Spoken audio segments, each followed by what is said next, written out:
The night the past knocked back. By late afternoon, the windows of the Metro Court office reflected a bruised sky, and the city below wore the same color, half dusk, half warning.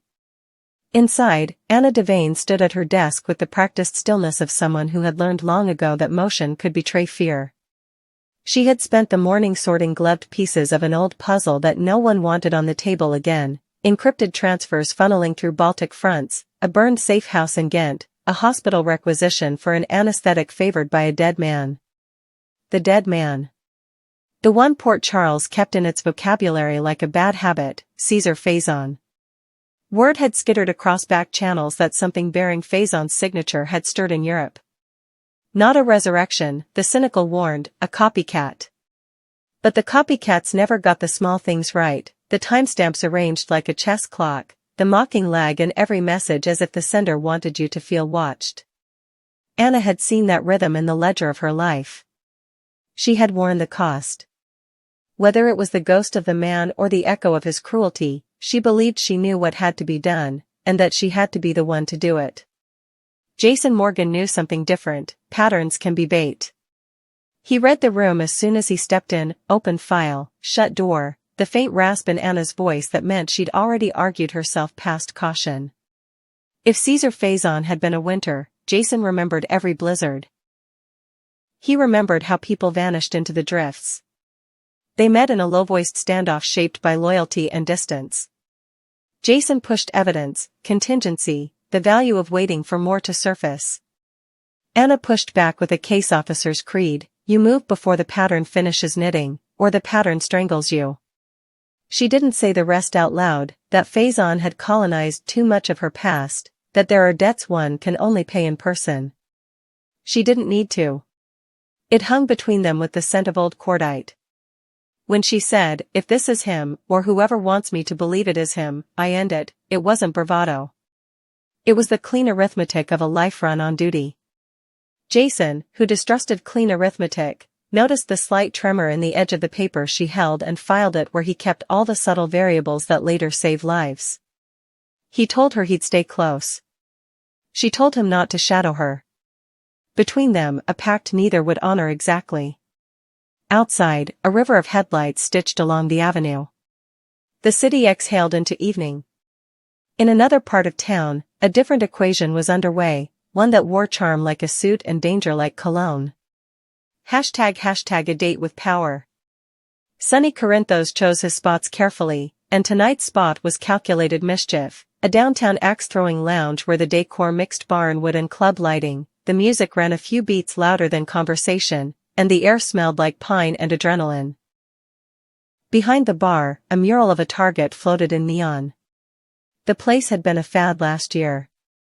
Sonny liked it for the metaphor: you held something heavy, you aimed at a red circle, you watched it stick or fall. You learned what gravity did to intentions. Assistant District Attorney Justine Turner had accepted the invitation with the brisk grace of a woman who takes meetings with men she can't be seen taking meetings with and plans her exits 3 ways. She knew who Sonny was to the city and who he wasn't to the law. She knew her superiors would prefer that this particular dance never happen. And yet she'd arrived in a black jacket the color of hard choices, willing to test a theory of her own, that proximity could be leverage, that a man who believes he is reading you is a man who might be read. They stood in a lane with sidewalls full of scars, each scar a failed attempt at precision. Sonny watched Justine wrap her fingers around the haft, set her stance, exhale. The first throw thudded low, the second cut wood, the third sang. Laughter rose from some table behind them and faded. He moved close enough to be a question and not yet an answer, and murmured the line that collapsed plausible deniability into easy risk: if you don't feel safe here, around me, you don't have to stay. He left a sliver of night in the sentence, the kind a person could step through if they wanted out. Justine measured the sliver and stepped past it instead. She smiled without surrender. I'll know when to go, her eyes said, and the axe left her hand again, truer. They chalked up points, traded dry one-liners, edited their truths. Beneath it, each played a different game. Sonny needed an ally he could not be seen courting, a look at the ledger of the DA's office from a morally flexible angle, a human buffer between him and the next prosecutorial storm. Justine needed proximity to the man every case in her orbit seemed to orbit, and she needed to prove, to him, to herself, that she could stand in the radius of his gravity and keep her own footing. Heat built in the space between those goals. The red circle on the wall absorbed its share of the story. ## the city divides. Back uptown, Anna left the office. She didn't carry fear to the garage, she carried protocol. The elevator chimed, the doors opened, and the structure breathed cold air and concrete. She did what professionals do, scanned, listened, catalogued. No shattered glass, no broken trunk latch, no echo where there should be movement. It calmed her that it all looked ordinary. The most dangerous nights often do. She slid into the driver's seat, locked the doors, keyed the ignition, and the ordinary fell away. The headrest stiffened behind her skull in a way upholstery shouldn't. The scent shifted by a fraction, sweet and chemical. Her eyes caught the briefest distortion in the mirror, a sliver of shadow that didn't belong to any known geometry. She didn't turn her head. Turning your head is what prey does. She raised her hands slowly, palms visible, a gesture for someone she hadn't seen yet. The needle bit the side of her neck with a wasp's precision. She drove 1 foot of car and 10 feet of will before her arms forgot how to be arms. The world leaned. The gear shift blurred into past tense. She thought the name that had started the day and made a decision even as the drug folded her in half, not Faison. The meter was wrong. The sign-off was wrong. Whoever this was had studied him and didn't understand the noise he enjoyed making. That thought, that small triumph of pattern recognition, was the last thing she took with her into the dark. The car idled. A van's door slid open with the cough of an old hinge. Shoes touched concrete. Hands learned her weight. The garage swallowed its secrets again. ## the phone that wouldn't ring. Jason's instincts had kept him alive in landscapes designed to finish men like him. He left Anna's office with his own plan, a perimeter of favors, a net woven through cameras the city pretended didn't exist, 2 bikes idling under men who owed him, and a demon nested in a surveillance feed that flagged anomalies by how they made heat move. He walked into the night with that vigilance draped over him like armor. When his phone stayed silent too long, the armor tightened. He arrived at the garage a shard too late.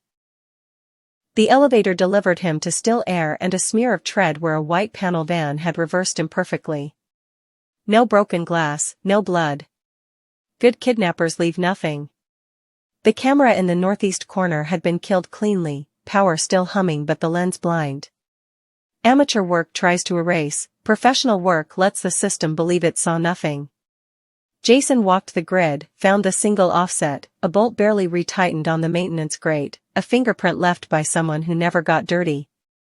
He took a photo and kept moving. He called Spinelli with the precise amount of urgency that gets results without weaponizing panic. Traffic lights rerouted, street cams tickled, 3 warehouse leases pinged in 5 boroughs with shell companies tracing back to a Luxembourg mailbox and a Kiev accountant who'd stopped answering calls the same week a WSB case file went dark. It wasn't Faison. Faison loved a stage and a mask made from his own face. This was the choreography of an organization that believed in the consolations of plausible deniability. Jason's mind moved to a different roster of names, remnants of Victor's machine, a splinter the Bureau had never fully amputated, Brennan's cartoonish pragmatists.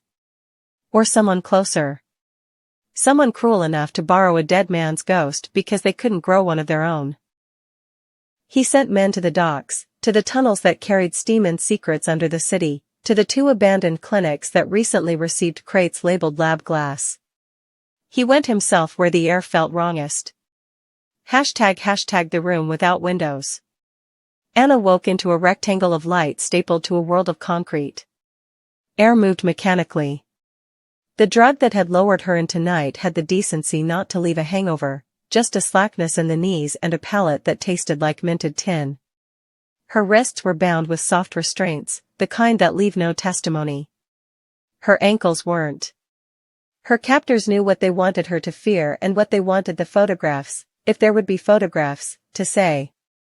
There were 3 chairs, 2 cameras, and a table that had been wiped and wiped again. On a far wall, a clock that kept time with maddening accuracy. Good rooms for interrogation have bad clocks, she thought, the miscounted seconds break resolve. Whoever built this wanted to measure something else, the elasticity of a promise, the distance between endurance and surrender in minutes and frames. A voice arrived with her name and never offered its own. It wasn't a performance. It was an accounting. The questions were strangely orthopedic, they tested ligaments. Had she told Jason everything? Did she still have access to the WSB's internal scrubbing protocols? Could she confirm that the Berlin safe deposit had been emptied by a blonde with a Glaswegian accent? It was the language of people who steal before they gloat. It confirmed her pre-sleep thought, this wasn't Faison, but he had been used like a key. She refused in 10 different tenses. She did it without romance. When the pain came, it was scientific, small doses of electricity that made her muscles rehearse bad memories, a wet cloth on her face to confuse breath and consent, a drip that coaxed the edges of perception to fray. She recited field scores in her head to keep the fractures from widening, operations that went right, people who made it home, the look on a young agent's face when a legend says good work. She made bargains with herself she had no intention of keeping, buying time with promises no one heard. She was not heroic. She was trained. At intervals, the door clicked and a shadow entered that kept its edges far from the light. The questions nudged sideways, away from WSB circuitry and toward something more personal. How did it feel the day she thought she'd finally outrun him? Had she ever wondered whether surviving him had made her, quietly, miss him? The shadow wanted to see shame perform. It was almost touching in its stupidity. In Anna's mind, a line sharpened around the silhouette, not Faison, not a disciple. A collector. The city is full of men who collect other people's stories and believe owning the story makes them dangerous. The clock said an hour had passed. She made her first move. When the drip went in again, she let herself shake more than she needed to. When the cloth came, she bit the inside of her cheek until iron filled her mouth, then faked the bare edge of a seizure, just a flicker of uncontrolled motion that put one of her captors into practiced response mode. In the moment hands reached to steady her, her wrist turned 30 degrees and slid. Soft restraints are mercy in hospitals and negligence in prisons, they rely upon compliance. She gave them the illusion of it, then let the bone know what to do. Her right hand was free long enough to transform a small metal tray into a noise that made the room look away. She counted to 2 and stood. She didn't get far, no one does from a room built by engineers of control. But she stole one camera's eye for half a minute. She looked into the lens while it was unmoored and fed it a message designed for the man who reads between frames. Asterisk not Faison. Humidity vent. North wall. HVAC is the door asterisk she didn't move her lips. She didn't blink more than the pattern she had memorized in the elevator that morning.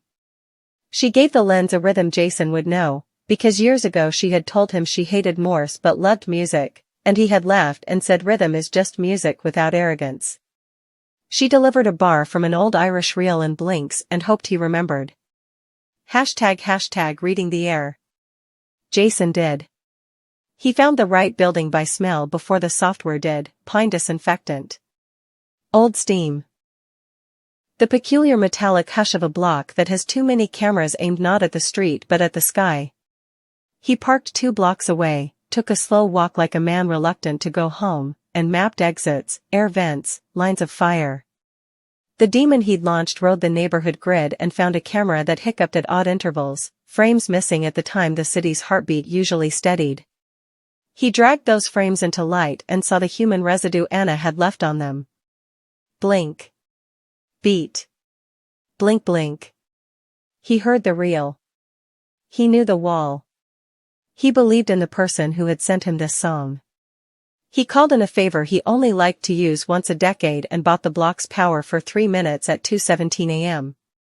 He told himself he would do this with surgical elegance and left himself the permission to improvise if elegance failed. At 2 hours 16 minutes and 58 seconds, the building went dark the way a body faints, with resentful grace. At 2 hours 17 minutes and 1 second, a maintenance hatch thought it was Tuesday at dawn when the inspector came and decided to be generous. At 2 hours 17 minutes and 12 seconds, Jason was in. Air moved along the north wall like a sigh. He found the vent that sweated, listened 3 heartbeats, then removed it with a thief's tenderness. The duct was too narrow for anyone but a roomer. He wasn't going that way. But air goes from somewhere to somewhere. He traced it to a service corridor and put his ear to the hinge. Voices ride hinges differently than they ride doors. He counted 2 men and 1 performance. When the power stuttered back, because the grid hates to stay obedient to thieves, he moved. What happened next was not graceful. Gods of choreography hate rescue missions. Time is always wrong. Rooms are always smaller. Men who haven't seen a gun in a while always shoot the wrong way first and then get better. Jason cut angles between bullets and memory and arrived at the table where Anna had made the clock compromise with pain. He cut the last restraint and said her name the way you say a truth you know you can keep. She stood without needing thanks. They left together in a geometry of cover fire and smoke pulled from a canister that smelled like old fireworks, archaic, distracting, right. They did not leave alone. They left with a question. On the floor, under the table, taped with the foresight of men who expect to survive and the sloppiness of men who don't, was a slim case. Inside, a mask that would not fit any living face. A lock of gray hair that did not belong to the dead man everyone kept invoking. A hard drive slick with obfuscation that would later turn out to carry surveillance of several Port Charles figures, politicians, doctors, a detective with a private habit of visiting the docks alone, and 1 piece of footage that no one knew what to do with, a corridor in the courthouse where Assistant District Attorney Justine Turner paused at a window, checked her reflection, and turned away from someone just out of frame. The someone wore a scarf printed with a carnival of knives. ## 2 targets, 1 night. Back at the Axe Lounge, Sonny watched Justine throw until the thud became a metronome for a conversation both of them pretended was about nothing. He told a story with the nouns removed, she supplied her own. He nodded like a man listening to jazz, she smiled like a woman fluent in subtext. The staff reduced the lights in a gentle signal that meant the evening was curving toward last call. A different couple would have left hand in hand. Sonny and Justine staged a slower exit, as if by instinct, they gave the room a tableau that could be interpreted a dozen ways by phones that love to interpret. On the way out, a kid by the host stand asked for a selfie. Sonny obliged, generating a picture that would live online like a friendly rumor. Justine declined gracefully and tucked her hair behind her ear, which in other contexts would have been trivial and tonight was not. Sonny noticed the faintest irregularity near the lobule, an almost healed nick, not a lover's souvenir, not a salon mishap. Someone had put a wire there recently and taken it out fast. She saw him notice. She didn't look away. In this quiet mutual recognition, intimacy made its real case. I see your angles, you see mine, neither of us flinches. They stepped into cold air that smelled like wet newsprint. A black car idled by the curb that was not Sonny's and not Justine's and belonged to the city in the way that black cars often do. A driver who worked for one of them or both of them opened a door with the anomalous humility of a well-paid man. Sonny moved first, then paused just long enough to deliver an insurance sentence. The night's on your calendar or mine? It was a joke that was not a joke. She answered with a look that professionals use when their calendars have already been copied. And then, and this detail would matter later, she slid her phone into the pocket on the inside of her jacket instead of the outer pocket where it usually lived. She had switched to a different audience. ## what the city learns. By dawn, the warehouse was emptier than the anger building in Anna's chest. WSB protocols ground into gear like an old tank. The local cops arrived late enough to be plausible and left early enough to be complicit.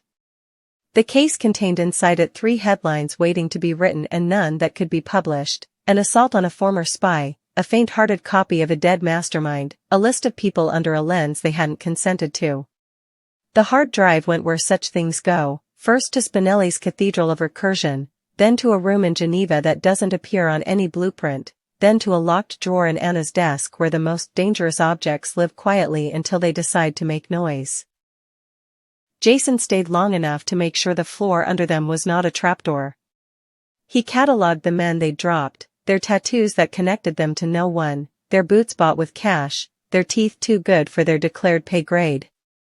He noted the absence of the one who had done the real talking. He replayed Anna's blinked music in his mind and tucked it into the same safe place he keeps the precise location of exits in every room he enters. Anna filed a report that would not be read the way it should be. She took a shower that washed the chemical scent from her hair and none of the implications from her skin. When she sat at her desk, the clock on the wall ticked like a tame animal. She hated it for behaving. She thought of Faison not as a man but as a problem the world had learned to solve twice and still likes to pretend remains unique. She thought of the collector who borrowed his face. She thought of the gray hair in the case and refused to begin any sentence that contained the word clone. She thought of power and its fondness for déjà vu. Then she thought of something more urgent, how to keep the people she loved far enough away from this resurgence that they would not become the ink in someone else's ledger.